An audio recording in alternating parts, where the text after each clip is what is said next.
آ گئی جی وہ آیت جیڑی میرا میں رٹا چھڑی تانوں، قل انی اخاف ان عصیت ربی عذاب یوم عظیم، اے نبی تم فرماؤ بے شک میں تو خود خوف رکھتا ہوں اس بات کا کہ اگر میں نے بھی اپنے رب کی نافرمانی کی تو بڑے دن کا عذاب مجھے بھی آ پکڑے گا۔ اچھا آپ کیا سمجھ رہے ہیں یہ نبی علیہ السلام جو ہے یہ مذاق کے طور پہ باتیں کر رہے ہیں کہ اے نبی تم فرماؤ مجھے تو حکم ہوا ہے کہ سب سے پہلے میں اللہ کا تابع فرمان بنوں، میں شرک نہ کروں،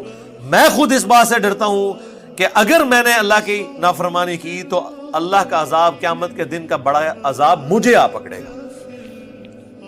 یعنی اللہ کی مخلوقات میں کوئی رسول اللہ سے بڑھ کر ہے کہ ہم جس کی مثال پیش کریں اور ان کو یہ یقین آئے کہ باب تشائی کوئی نہیں۔ من یصرف عنہ یومئذ فقد رحمہ،